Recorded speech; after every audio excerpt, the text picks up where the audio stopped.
Well,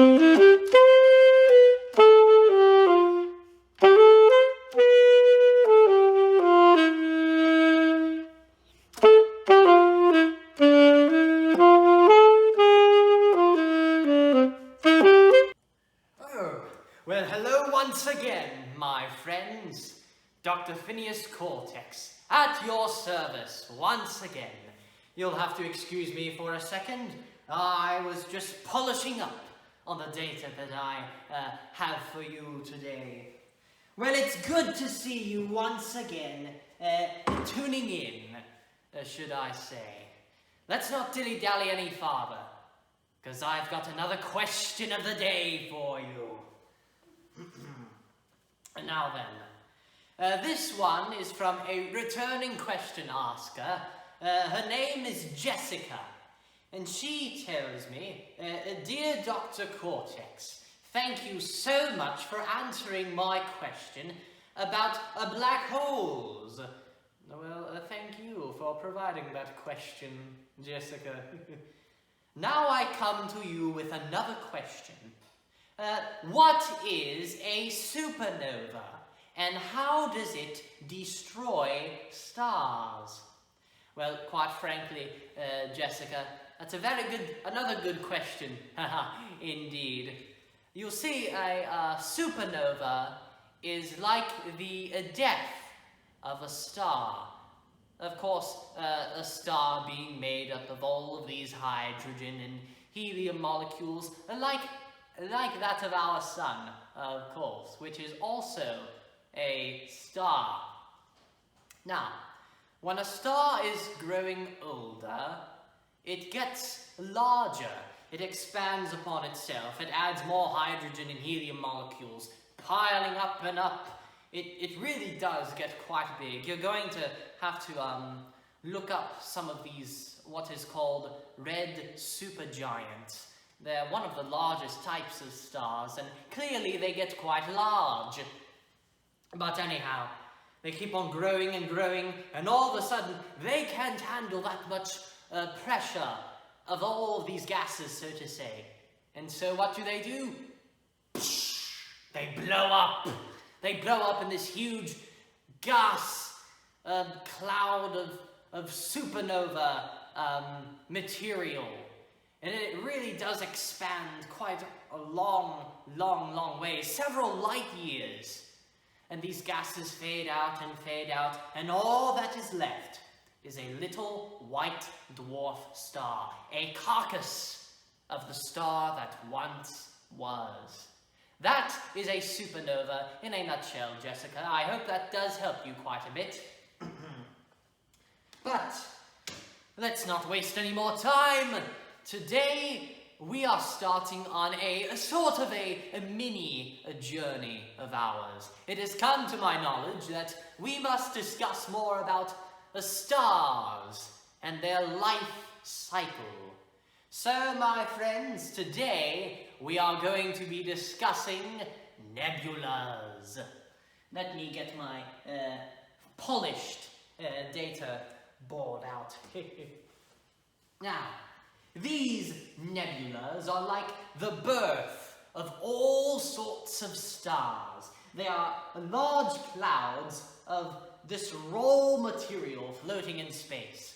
Loose bits of hydrogen, some silicon sprinkled in there too.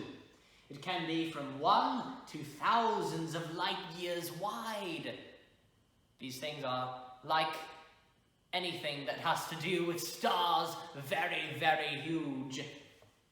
Like I said, they are made of hydrogen molecules that will soon form helium. Several of you may remember, my word, you'll have to excuse me. All this space dust is getting to me again. Many of you remember our sun lesson right at the beginning of the season, and I discussed nuclear fission, how the sun will take 2 bits of hydrogen molecules and fuse them together to form helium, that of course being its life source or power. Well, quite frankly, that is how stars themselves are formed as well.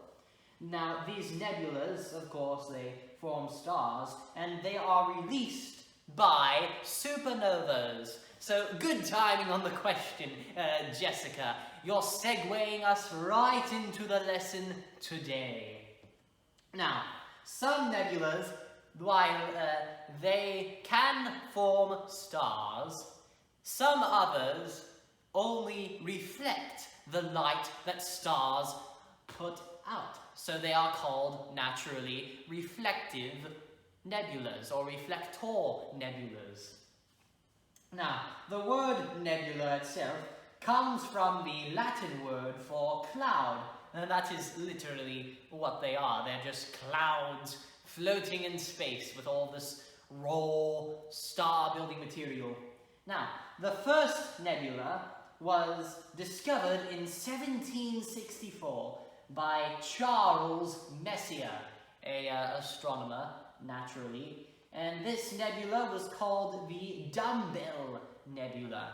Of course, the reason why it being called the Dumbbell Nebula, it looks like a dumbbell. Now, there are over 3,000 discovered nebulas in our own galaxy alone. And thankfully, our researchers today are uncovering more and more of these wonderful pieces of art. I'm not kidding when I say that these are wonderful pieces of art. They really are, and you can actually check them out. Check out the images of nebulas provided by the Hubble Space Telescope. The Hubble Space Telescope is incredibly referenced in the case of outer space pictures, including pictures of nebulas. So, after this video, feel free to log into your browser of your choice and just type in pictures of nebulas. You might find some of the most wonderful pictures of space that you might come across. And that, my friends, is nebulas. We are discovering more and more about them each day. In fact, who knows? You might discover some more info about these wonderful phenomenons. But anyhow, you know what time it is. After a good old lesson by Dr. Cortex himself, I simply must give one of my coveted Cortex challenges. Let's see what today's challenge is, shall we? Oh, how lovely indeed. I've got a good one for you today. Like nebulas, space is art. Art at its finest. You look at all of the planets and the stars, and they are huge inspirations for many fine art pieces. Find them in songs. Find them in poems. You can find them in nearly every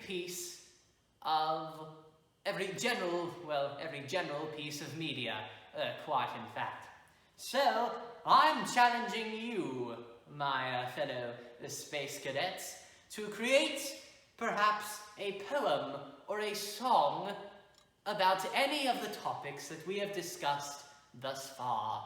You can have maybe a poem about Earth and how it is the cradle of all life, or maybe a profound sonnet of the sun and its magnificence. Wherever your imagination takes you, I challenge you to use it, my friends. But anyhow, before you go about writing your little piece of art, let's see what the computer has for us as far as our next topic goes, shall we? Alright. That old strip of paper once again. Ah, yes. And of course, naturally, in our little stars mini-series, we are going to be discussing a star's life on the next segment. Well, I'd like to thank you once again for joining me on my studies of the cosmos. A big shout out to Jessica, once again, a two-time question provider. Thank you so very much for your cooperation. And if you're wondering if your question will be answered, if you do have one, please enter it below in the comments section. Who knows, your question might be answered on the next segment. Well, my friends, I say ta-ta for now. In 3, 2, 1.